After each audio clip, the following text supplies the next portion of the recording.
24 breaking news. Silver line പദ്ധതിയുമായി ബന്ധപ്പെട്ട് സ്ഥാപിച്ച മഞ്ഞക്കുറ്റി കാരണം വലയുകയാണ് കുറച്ചധികം ആളുകൾ. സർവേ നടത്തിയ ഭൂമി ക്രയവിക്രയം ചെയ്യാൻ സാധിക്കില്ലെന്നാണ് ഭൂമിയുടെ ഉടമകൾ പറയുന്നത്. റിയൽ എസ്റ്റേറ്റ് മാഫിയ ഭൂമിയുടെ വില കുത്തനെ ഇടിച്ചു താഴ്ത്തിയെന്നും ആക്ഷേപമുയരുന്നു. ആലുവയിലെ ഭൂമി ഉടമകളുടെ പ്രതികരണത്തിലേക്ക് നമുക്ക് ആദ്യം ഒന്ന് ചെല്ലാം. തീർച്ചയായിട്ടും ക്രയവിക്രയം ഈ പ്രദേശങ്ങളിൽ നടക്കുന്നില്ല. അഥവാ എന്തെങ്കിലും ഒരു എമർജൻസി കേസിന് വേണ്ടി ഇപ്പോൾ നമുക്കൊരു രോഗമോ വേറെ എന്തെങ്കിലും ഒരു അത്യാവശ്യം വരുമ്പോൾ അവിടെ എന്തായാലും വരുന്നത് റിയൽ എസ്റ്റേറ്റ് മാഫിയാണ്. ഇവിടെ സ്ഥലത്തിന് 10 ലക്ഷത്തിന് മേളിൽ വിലയുണ്ട്. അത് ചിലപ്പോൾ അവരൊരു 4 ലക്ഷത്തിന് എടുക്കാമെന്ന് പറയുമായിരിക്കും. കാരണം അവർക്കാണ് ഇവരായിട്ടുള്ള ഒരു ടൈപ്പ്. അത് നമുക്കറിയില്ല, നമ്മൾ ആ തലത്തിലേക്ക് ഇറങ്ങിപ്പോയിട്ടില്ല. അപ്പോൾ അവിടെയും സാധാരണക്കാർ തന്നെയാണ് ഇരകൾക്ക് മേൽ ഇരയാകുന്നത്. ഇവിടെ ആവറേജ് 7 രൂപ 7 രൂപ ആവറേജ് വില ഇപ്പോൾ ഇവിടെ ഈ ഭാഗത്തുണ്ട്. പക്ഷേ ഇവിടെ വന്ന് പറയുന്നത് 4 രൂപ പറയുന്നത്, വീട് ഉൾപ്പെടെ 4 ലക്ഷം രൂപ പറയണം സെൻറ്റിന്. ഇത് കേരളയിൽ വല്ലാണ്, അതുകൊണ്ട് വലിയ എങ്ങനെയാവുമെന്ന് പറയാൻ പറ്റില്ല. അതുകൊണ്ട് ഇപ്പോൾ ഞങ്ങൾ ഏവരിക്കാലും എടുക്കാം, അതിൽ കൂടുതൽ വില തരാൻ പറ്റില്ല. ഭയമുണ്ട്, തീർച്ചയായിട്ടും ഭയമുണ്ട്.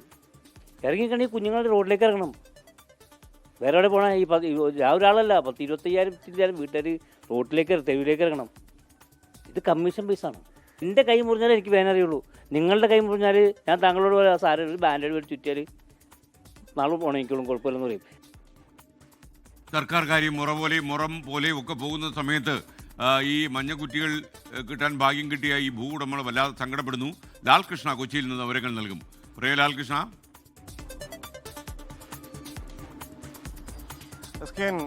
ഈ ഭൂമി മഞ്ഞക്കുറ്റി ഇട്ട ഇടങ്ങളെല്ലാം തന്നെ ഇപ്പോൾ അവരുടെ തലയ്ക്ക് മുകളിൽ ഒരു വാളാടുന്നുണ്ട് എന്ന നിലയിലാണ് കാര്യങ്ങൾ പോകുന്നത്. അതിൻ്റെ പ്രധാനപ്പെട്ട പ്രശ്നം എന്ന് പറയുന്നത്, അന്ന് തന്നെ ഇതിൻ്റെ വലിയ വിവാദങ്ങളും പ്രശ്നങ്ങളും എല്ലാവരും ചൂണ്ടിക്കാണിച്ചതാണ്.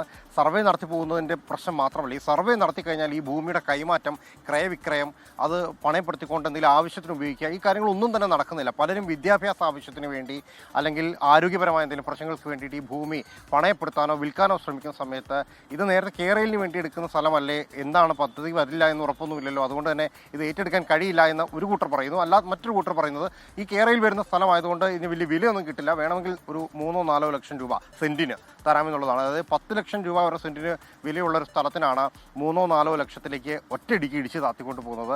അത് പലരെയും ആരോഗ്യപരമായ കാര്യങ്ങൾക്ക് പോലും പ്രശ്നമുണ്ടായിട്ടുണ്ട്. പലർക്കും ചികിത്സ കിട്ടാത്ത അവസ്ഥ, ആവശ്യത്തിന് പണമില്ലാത്ത അവസ്ഥ, കല്യാണം നടക്കാത്ത അവസ്ഥ, പഠനം നടക്കാത്ത അവസ്ഥ, അങ്ങനെ കീഴ്മാട് മേഖലയിൽ, അങ്കമാലി മേഖലയിൽ, ചാലക്കുടി മേഖലയിൽ, അങ്ങനെ പലയിടങ്ങളിലും നമ്മൾ പോകുമ്പോൾ, ചാലക്കുടി നമ്മുടെ ചോറ്റാനിക്കര മേഖലയിലൊക്കെ പോകുമ്പോൾ ഇതിൻ്റെ പ്രധാനപ്പെട്ട പ്രശ്നങ്ങൾ പലരും പറഞ്ഞു കേൾക്കുന്നു, പലരും അത് അനുഭവിക്കുന്നു. മറ്റൊരു പ്രധാനപ്പെട്ട പ്രശ്നം എന്ന് പറയുന്നത്, ഈ ഭൂമി ഏറ്റെടുക്കുന്നതുമായി ബന്ധപ്പെട്ടുകൊണ്ടുള്ള നടപടിക്രമങ്ങൾക്ക് സർക്കാർ ഇനി ഉണ്ടാകില്ല എന്നൊരു വിജ്ഞാപനമെല്ലാം ഇറക്കിയിരുന്നു. പക്ഷേ ആ വിജ്ഞാപനത്തിന് പുറത്ത് മറ്റ് നീക്കങ്ങളൊന്നും ഇതുവരെ നടന്നിട്ടില്ല. ഈ സമരവുമായി ബന്ധപ്പെട്ടുകൊണ്ട് വിജ്ഞാപനം ഇറക്കിയെങ്കിലും ഈ സമരത്തിൽ പങ്കെടുത്ത ആളുകളുടെ പേരിലുള്ള കേസുകൾ ക്രിമിനൽ കേസുകളായി തന്നെ ഇപ്പോഴും നിലനിൽക്കുന്നുണ്ട്. പലർക്കും വിദേശത്തേക്ക് പോകുന്നതിന് പോലും ഈ ക്രിമിനൽ കേസുകൾ വലിയ പ്രതിബിംബം ആയി നിൽക്കുന്നുണ്ട്. ഈ പദ്ധതി മുമ്പോട്ട് പോകില്ല എന്ന് പറയുമ്പോഴും ഇതിൻ്റെ കേസ് നടപടികൾ എങ്ങും എത്താതെ നിൽക്കുന്നുണ്ട്. 1ഉം 2ഉം അല്ല, 20-ലേറെ കേസുകളുള്ള ആളുകൾ പോലും ഈ ലിസ്റ്റിലുണ്ട്. അവരെല്ലാം ഇപ്പോൾ പ്രതികളാണ്. അവർക്ക് പാസ്പോർട്ട് കിട്ടുന്നതിന് തടസ്സങ്ങളുണ്ട്, നിയമപരമായി മറ്റു കാര്യങ്ങൾ കിട്ടുന്നതിനടക്കം. അതായത് ഇവരെ മുഴുവൻ ജീവിതം പ്രതിസന്ധിയിലാക്കിയിരിക്കുകയാണ് 5 വർഷത്തിനിപ്പുറവും ഈ മഞ്ഞക്കുറ്റി എന്നുള്ളതാണ് യാഥാർത്ഥ്യം.